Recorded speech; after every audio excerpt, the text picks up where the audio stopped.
Welcome back, folks, to Let's Play Pokemon Firered. In the last part, I captured the 2 legendary birds, and in this part, it's finally time to go to Victory Road. Alright, so, it's been a long time since I've recorded, and I've found a pocket of time in which I can record at about 11:53 p.m., in which if I tried to go to sleep, it would take me 2 hours anyway. So, might as well make something useful out of the time here. Anyway, I thought they used the gym leader theme. It's weird that they're using like the cave music for here. Oh no, it's this part where yep. I actually say this is maybe one of the more underrated songs, or at least the original version. The original version of this song is maybe one of the most heavily authority-feeling songs I've ever heard. It's actually a really cool sign of just like, okay, you're about to face some stuff that has some status to it. It is... the best way I can think of it is it has weight. The only thing is, though, like, I've always thought that the sound chip they used for 3rd generation, it kind of works better as, like, it works better for for more tropical settings, so it kind of has a very free and vivid vibe to it, but it doesn't work particularly well at having a certain amount of weight or heaviness to it. So yes, these guys are just checking the badges I have. From what I understand, the only way to bypass these guys in the original game was to, I believe, what? It's like glitching the game out like crazy. Indigo Plateau, the ultimate goal of trainers. Pokemon League headquarters. By the way, check out this guy yelling. You can pass here only if you have the Soul Badge. Oh, that is the Soul Badge. Good thing I have 2020. Okay then, please go right ahead. Alright. Alright, sweet.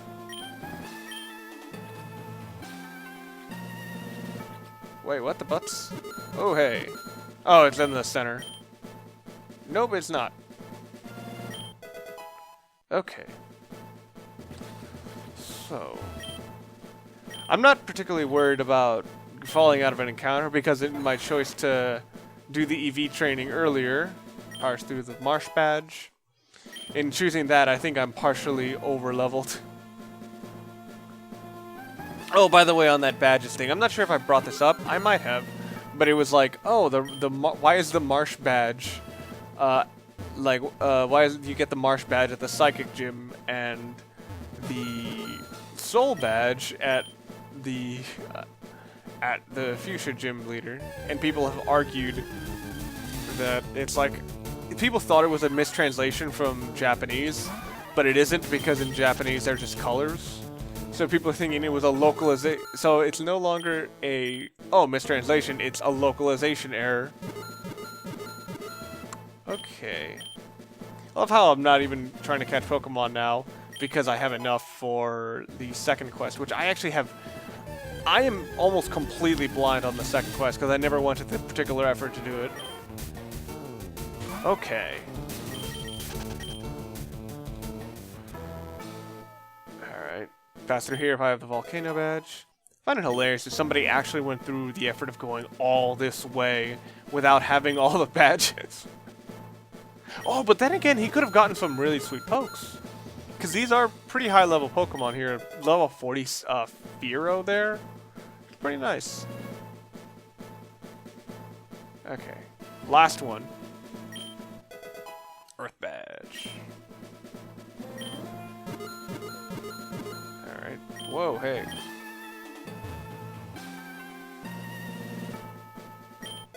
Yeah, Citrus Berry. Which is the best one.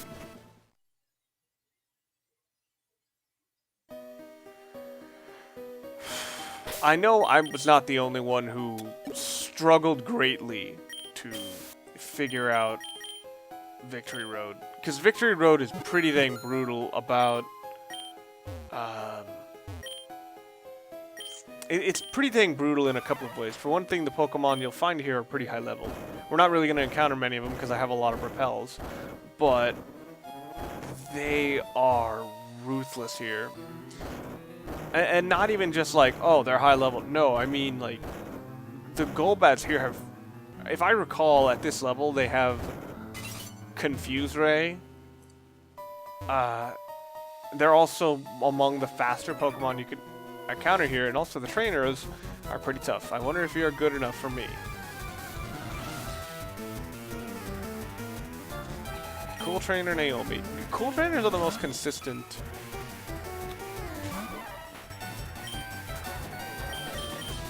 Trainers you'll find in here. Of course I miss. Oh boy. But our slight over-leveledness, our jarring over-leveledness, in fact, will probably mean we are well prepared for this scenario.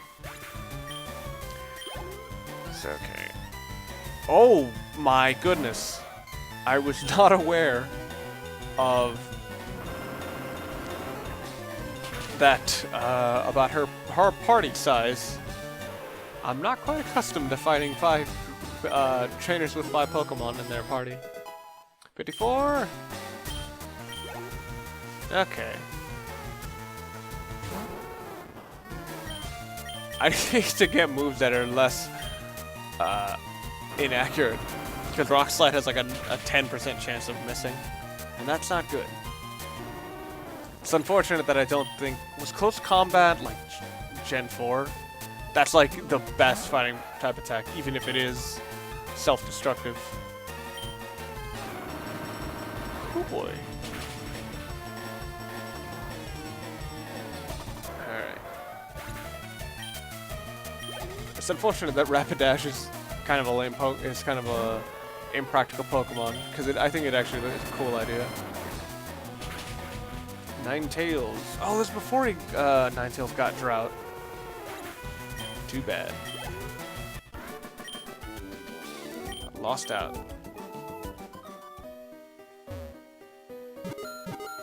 Dang it. Dang it. Oh boy. Okay, one of these is a good item, and I can't remember which one it is.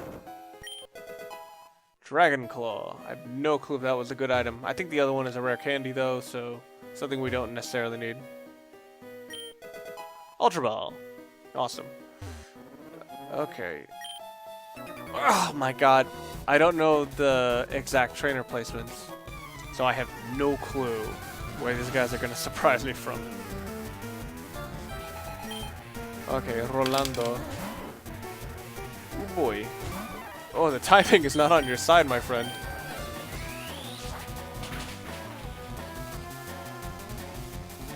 Wait, holy crap. That girl had 5 Pokemon in her part. Oh, this guy does 2. Crap. I thought he only had 2. Whoa! I think this is one of the few times you'll ever see a Charizard actually as one of your opponents if you got Blastoise. Holy crud. Charmeleon. Ooh boy. That was interesting. It's like no builder, just like, okay, here's the strongest of my party. Alright then.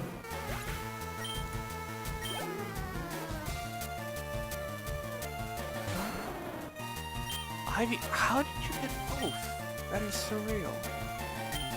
Okay.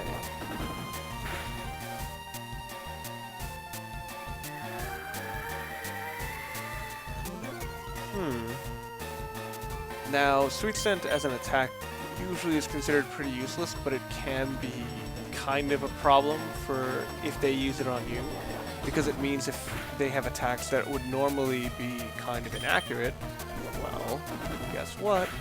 Now you're in danger of getting hit by it. But hopefully that won't be a problem. Now, how did he get all of these? Wait, is this person the third trainer from Pallet Town?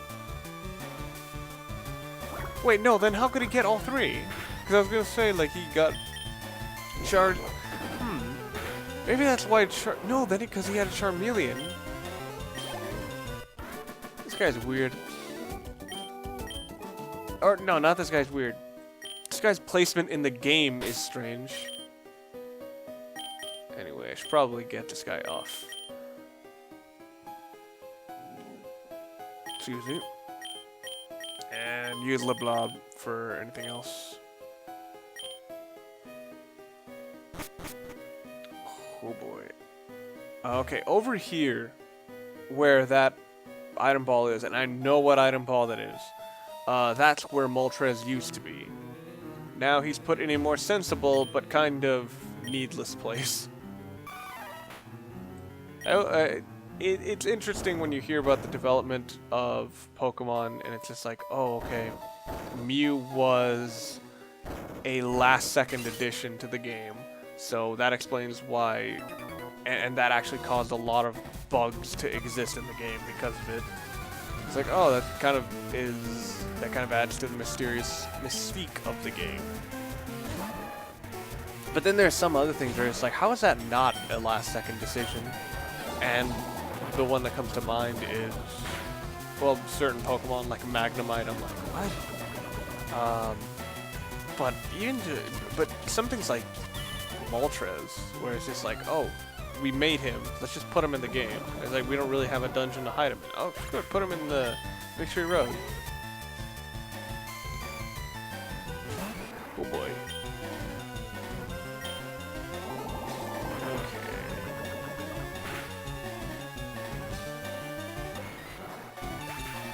I love how I hyped up this place like a big, weighty, big-time wall that you have to wade your way through like a swamp made of sadness, time.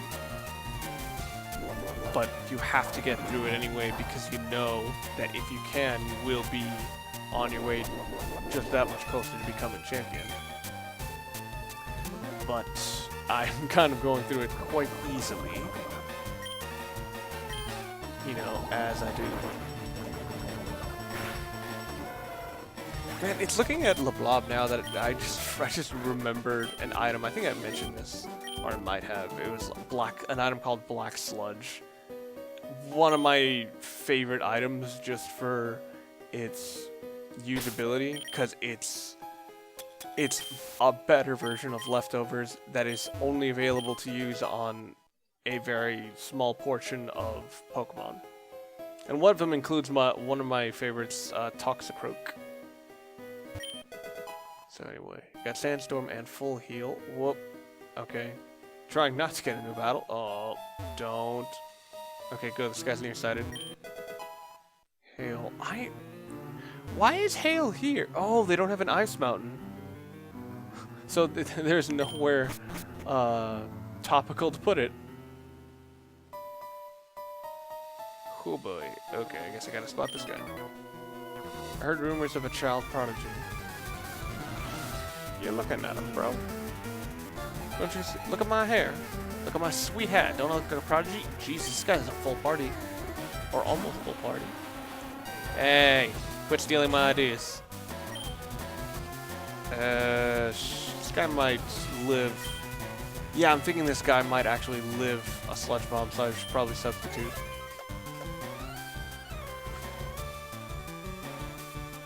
Yeah! Okay.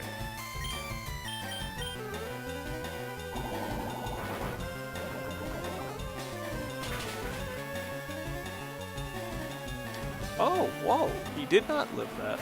That's interesting. Then again, I believe I had him as my physical defensive wall. Okay. He'll outspeed me anyway. I might as well focus punch. That's a weird choice in attack.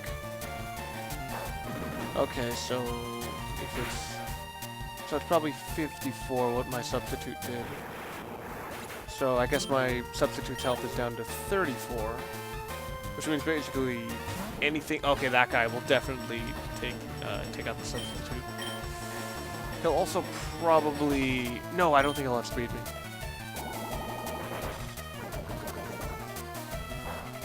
Okay. Oh my god. Wow. That is surprising that he did not die. Okay. That was a critical. Seemed a bit needless. Okay, so now he's gonna take poison damage. I'm gonna have to stall him out a bit with the substitutes and hope that the next Swift does not crit. I'm surprised he didn't use like a round. Are you kidding me? I swear I jinx these things too dang much. Holy crap.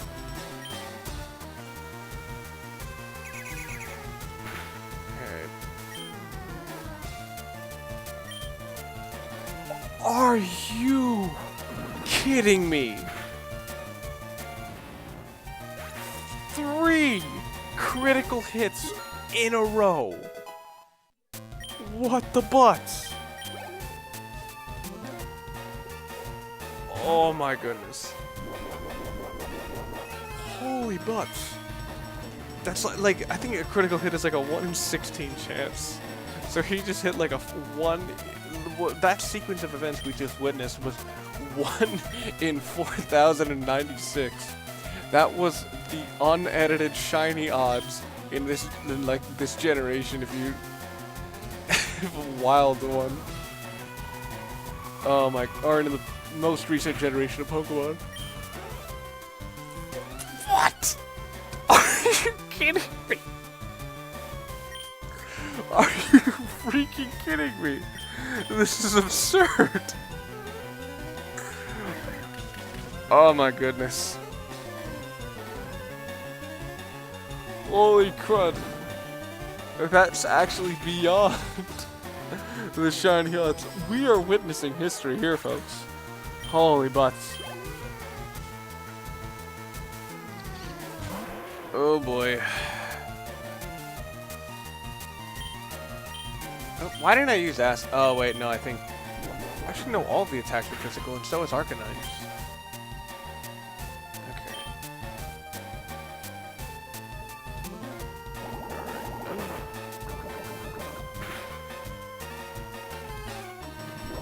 Huh, I was really surprised I didn't take him out. I could go for Acid Armor, but probably not so much of a benefit. Oh boy. We're gonna start this game.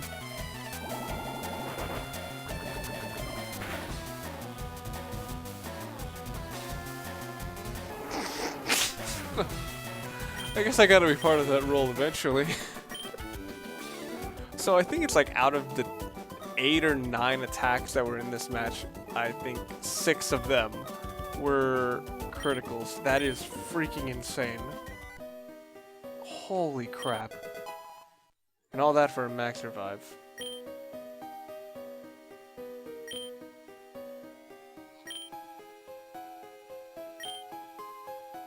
Alright. Overheat. I think Overheat is the fire equivalent of Draco Meteor. Where it's like it does a lot of damage on the first time, but then you immediately lose your special attack immediately drops. Yeah, that's what it is. It's a good attack if you have a really fast Pokemon who has who just pits like a truck, but can run away after that. What? Okay, never mind. I thought I knew where Earthquake was. Ah, I thought this was a move tutor. Dang it. Ah, crap. Alright. So, what Charmeleon... Are these guys all from Pallet Town? That'd be kind of a cool in-game reason as to how a lot of these guys have these Pokemon. So, like, they're from the same place.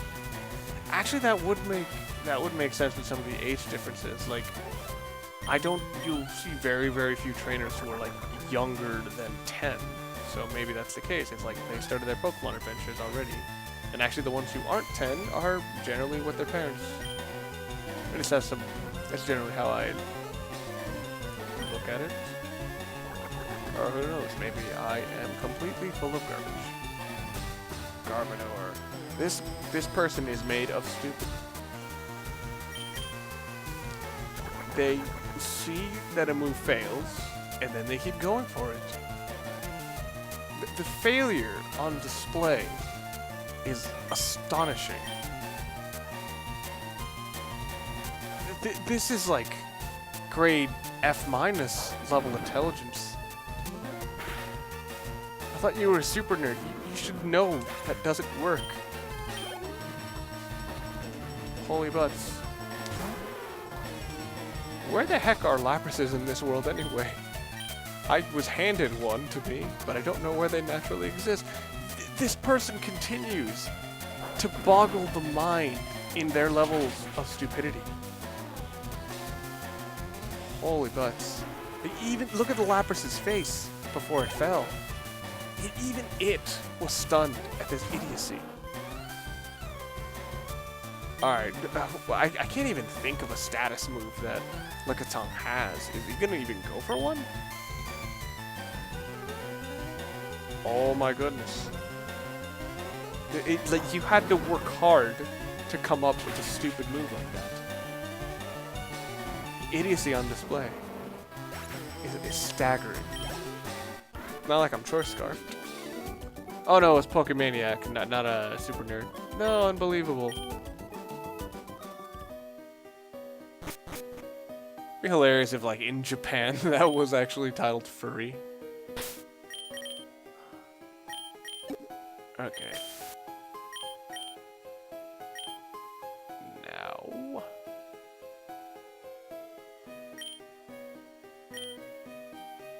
Okay, so the puzzle is...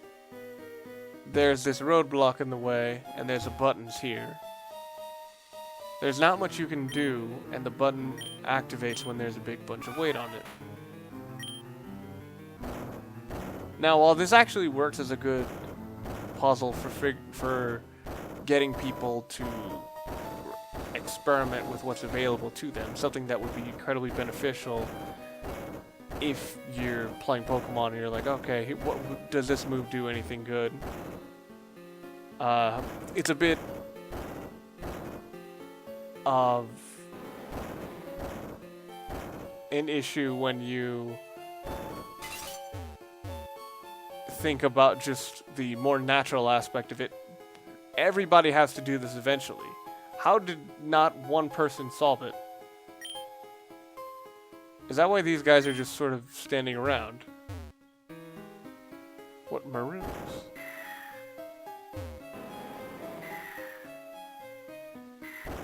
Okay, I believe this guy is actually not a trainer. He's actually a tutor? No, he isn't.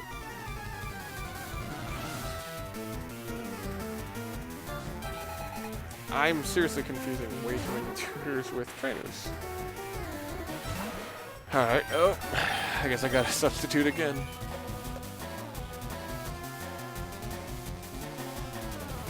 Ooh, is he an actual physical attacker, or is he buffing up a stat he won't use? I've been stunned by the idiocy of a lot of these guys before. Did these guys brute force their way through? These guys must have brute forced their way through the trainers. Because there is no way they got through on actually knowing what the hell to do. You don't know the rules. The rules of combat. Hypno. Alright.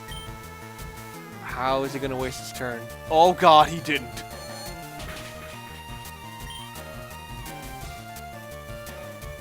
Wow. All that investment into special defense paid off.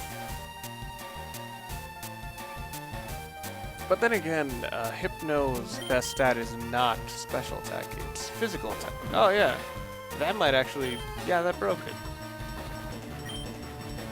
Oh, that's why.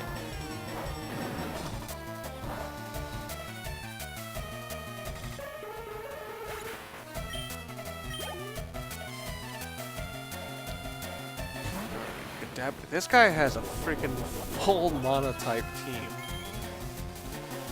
There's a lot of really cool variants of Pokemon runs out there. And one of the ones you can get is a monotype run, which is just, okay, pick one type and your entire team has to be made of it. Has to be made of that one type. I think I think that's actually a really cool idea for a run, but I imagine that if it was... What? Oh, okay. But I imagine that if you did that for first generation games, your pool would be so limited. It's just like, okay, a bug type team. It's like, okay, you have 2 Pokemon, and that's it. Alright, I think Future Sight is actually going to hit this turn. Yeah. Okay.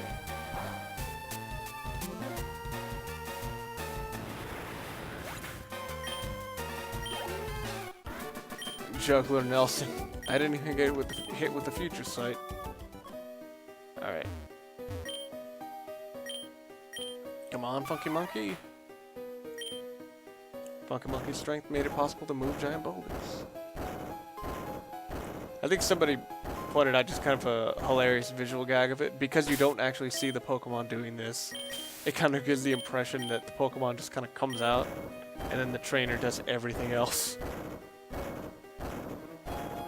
It's like the strength isn't that the Pokemon is pushing boulders, it's that they allow the trainer to push boulders for them. This is the guy who is a move tutor. You should be proud of yourself, having battled your way through Victory Road so courageously. In recognition of your feat, I'll teach you Double Edge. Like me to teach you that technique? You can only learn the move once, is that okay? Which Pokemon should I teach Double Edge? I believe the one I teach it to is Dodzy. Dodzy wants to learn the move Double Edge, however Dodzy already knows 4 moves. Move should be deleted. I believe it is Pursuit, because it's, Wait, I have it written down here.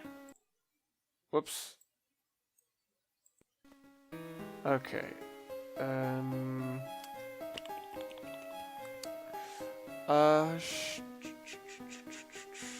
Yeah, it's Double Edge, and it gets rid of Pursuit.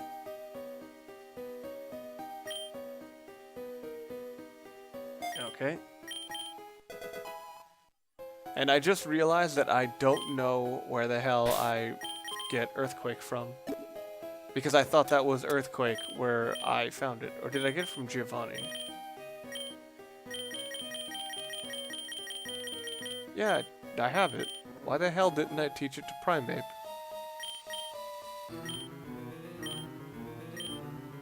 I am a maroon. Okay, and it is Seismic Toss that I get rid of. Wait. Yeah. Woo! So I basically have my full team now.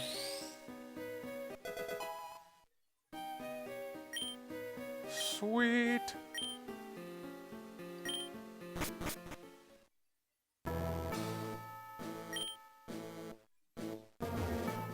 I'll say right now, like, hearing that theme again when you've been in the Victory Road for so dang long, and just, it seems like you are so far away from your ultimate goal. It's like, it has that feeling of just like, I never would have been out here again. It's like, I'm just gonna be stuck and I'm gonna probably just quit this game and just never figure it out. And then it's just like, where am I? Where am I? Where am I? Oh my god. Am I really back on the right path? And it's just like, yes you are. Okay, what the butts? How do I get this?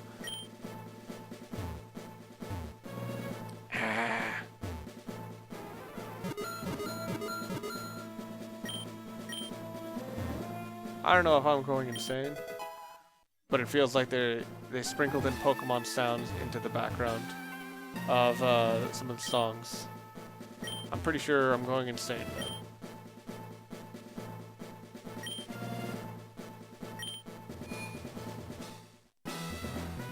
Okay. Yo, champion making. At the Pokemon League, you will face the Elite Four all in a row. If you lose, you'll have to start all over again. This is it. Go for it. There is actually a really cool fan theory I found recently where it was just like that this guy is actually your dad. And that's why he's like following you and being your support through all these gyms. Alrighty, guys. So, I actually want to go through this and see how much I can battle these guys without actually healing between battles. So, join me next time when I face the Elite Four all in a row. See you guys then.